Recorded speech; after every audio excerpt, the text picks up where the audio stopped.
Hi, I'm Lynn with HealDiabetesType2.com.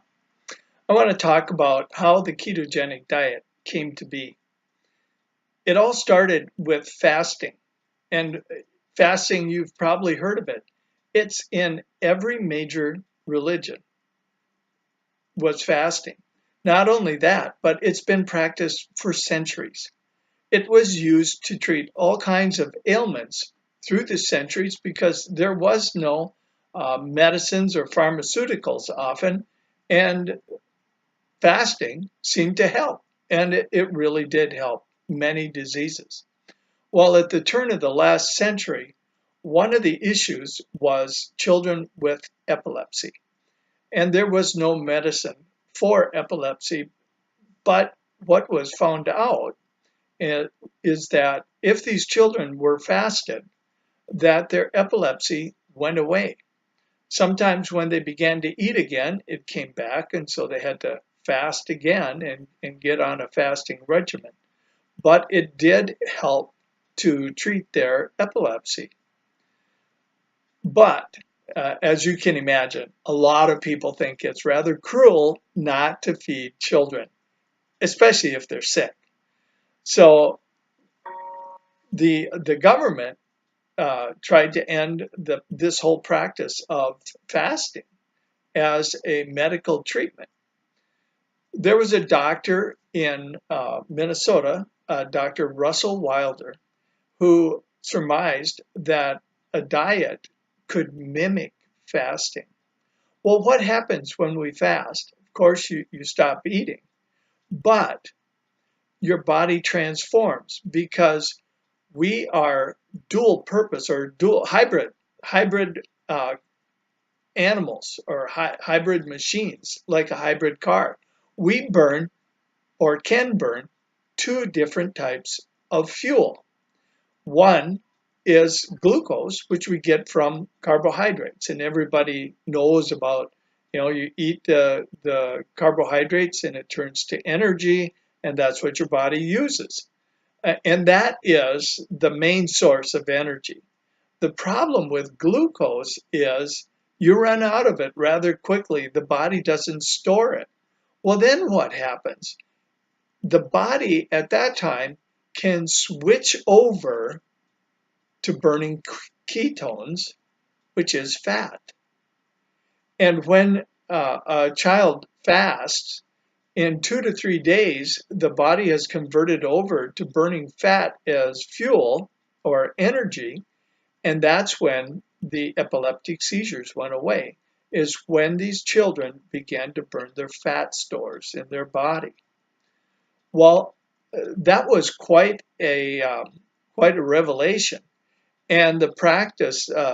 Dr. Wilder coined the phrase ketogenic diet, and the practice of the ketogenic diet was the main way to treat epileptic children for over 20 years until medicine began to be developed by pharmaceutical companies.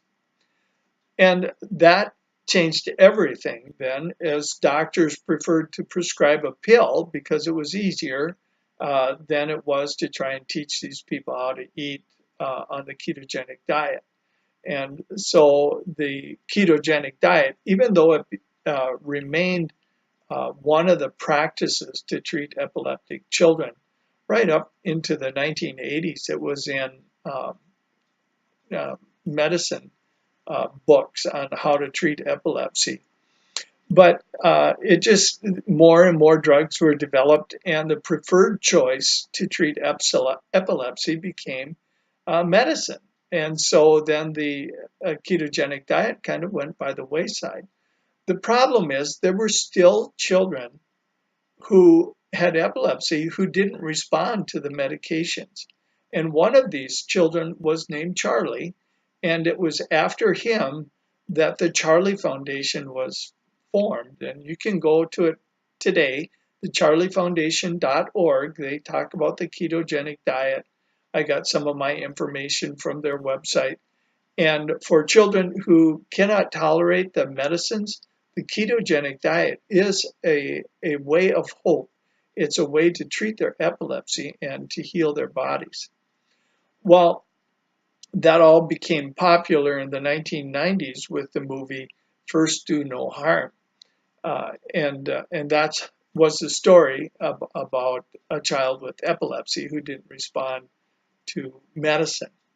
But now, in the last 15 years, 10, 15 years, we've discovered that this ketogenic diet is good for other diseases and other conditions. Groups like weightlifters have found that it really helps them in their weightlifting performance. Endurance runners, people who run marathons or Ironman, find that they have a deeper source of energy by burning fat than they do by eating all the glucose while they run their race. And they're able to greatly improve their athletic performances by switching their body over to burning ketones instead of glucose. Now, I say this and I'm rather passionate about this because I was able to heal my diabetes type 2 by going on the ketogenic diet. Now, nobody helped me with it. I just heard about uh, putting butter in your coffee, and then eventually I quit eating carbohydrates, and before I knew what was happening, even I found out that my glucose level had improved, my A1C level, which is what they use to determine whether you're diabetic or not, went down to normal, and it's all since I developed the ketogenic diet on myself. Now, I've had cancer twice, and the ketogenic diet is helpful in preventing cancer because cancer grows in the presence of glucose and oxygen. So if you take one, you can't take oxygen away because then you'd be dead, right? But if you take that glucose away, which is what the ketogenic diet is, your chances of getting cancer are greatly reduced. So this is the ketogenic diet. Is morphing into all kinds of things. The Navy SEAL program is experimenting with the ketogenic diet to breed a better soldier. But you know what? Everyday people need the ketogenic diet. Diabetic type 2, need the ketogenic diet to heal our disease. Uh, it's it's a condition caused by inflammation and carbohydrates, and the ketogenic diet solves that. So there's great future for the ketogenic diet in our world. I hope you find this helpful. If you have any questions, email me or comment below. My name is Lynn. I'm with HealDiabetesType2.com.